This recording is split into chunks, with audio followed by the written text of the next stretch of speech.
Most travelers come to Bali for beaches, villas, and tropical sunsets. But beyond the resorts are active volcanoes, villages where ancient traditions still shape daily life, and parts of the island where tourism feels very far away. And most visitors never make it that far. Bali isn't just one island experience. It's a layered world that reveals itself slowly, only to those willing to look beyond the obvious. What people think Bali is. When most people think of Bali, they picture infinity pools, jungle swings, beach clubs, and sunsets over the ocean. And to be fair, that Bali absolutely exists. But Bali isn't just a tropical escape. The further you travel from the island's famous south, the more the atmosphere begins to change. The roads narrow. The crowds thin. The sound of club music fades into the sound of gamelan drifting from village temples. And another Bali slowly emerges. One that has existed long before the first infinity pool was ever built, and that continues quietly in the background regardless of how many visitors arrive each year.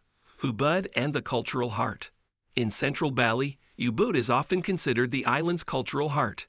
Here, daily life still revolves around traditions that have existed for generations, maintained by a community that treats ceremony not as performance, but as obligation and devotion. And even as tourism grows, many customs remain deeply woven into Balinese identity in ways that resist dilution. What surprises many visitors isn't that these traditions exist. It's how alive they still feel. Not preserved for tourists, not scheduled for viewing. Simply continuing, as they always have, alongside whatever else the modern world brings to the island. The volcanoes most visitors never see. Most people don't associate Bali with volcanoes, but volcanic mountains dominate the island's interior, shaping everything from its geography and soil to its spiritual beliefs and agricultural systems. And by morning, the entire island begins to reveal itself from above. From up there, Bali looks completely different from anything you see at sea level. The beaches disappear. The resorts vanish. The checkerboard of rice fields and village rooftops spreads in every direction. And what remains is a landscape shaped by fire, ancient eruptions that built the fertile ground beneath every farm and forest on the island. Villages beyond the tourist trail. Beyond the famous destinations, Bali slows down considerably.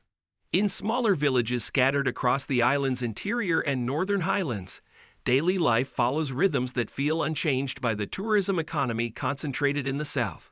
And ceremonies continue whether visitors are watching or not. Weddings, cremations, harvest rituals, and monthly temple obligations proceed on their own schedule, indifferent to tourist calendars or peak seasons. This side of Bali rarely appears in travel advertisements, but for many travelers, it's the most memorable. Because it's the version of the island that feels genuinely inhabited, genuinely alive, and genuinely independent of outside attention. Most visitors leave Bali thinking they've seen it.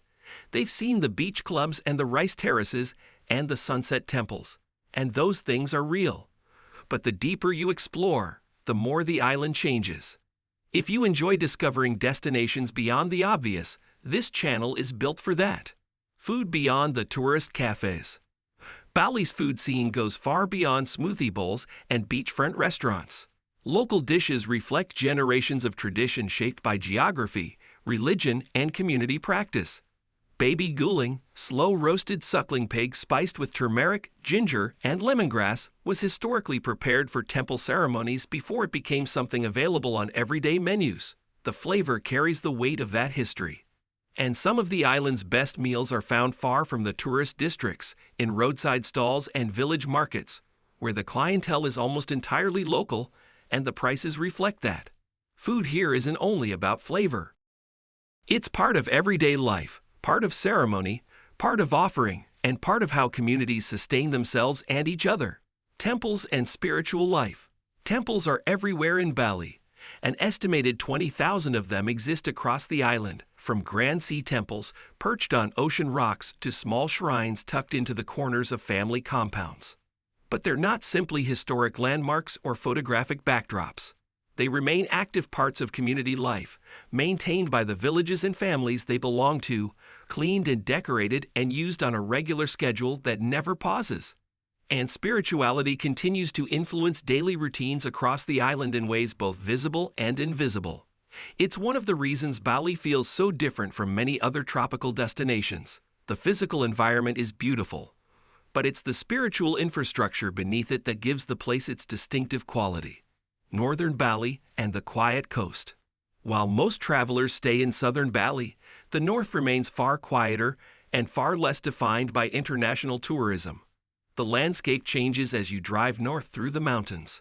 Rice terraces give way to dry scrubland, and then to coastline of a completely different character, black volcanic sand beaches, calm water protected from the swells that attract surfers in the south, and fishing villages where boats leave before dawn and return with catches that go directly to local markets. Lavina's coastline stretches without the resort density that shapes the south. The pace slows to something that feels closer to how the whole island must have felt several decades ago. Waterfalls hidden in jungle above the northern coast require effort to reach, trails through dense vegetation that most visitors on tight itineraries never find time for. And some beaches feel almost untouched compared to the island's busiest areas, not undiscovered exactly, but simply quieter, less curated, and more honest about what they are.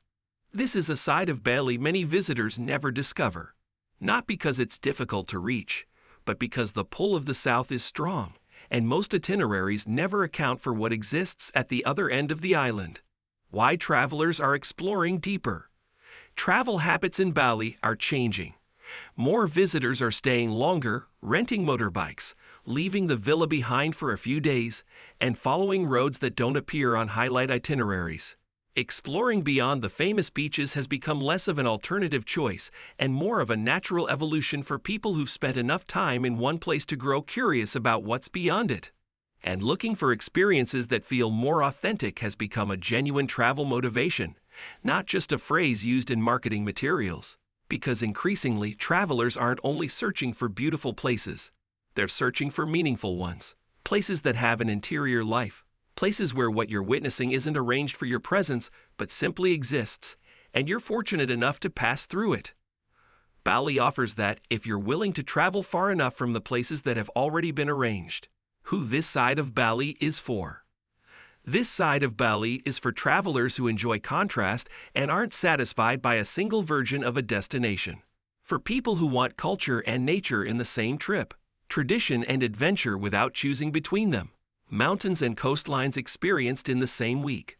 For travelers willing to wake before sunrise to climb a volcano, eat at a roadside warung with plastic stools and no English menu, and sit at the edge of a rice field in the late afternoon with no particular reason to be anywhere else.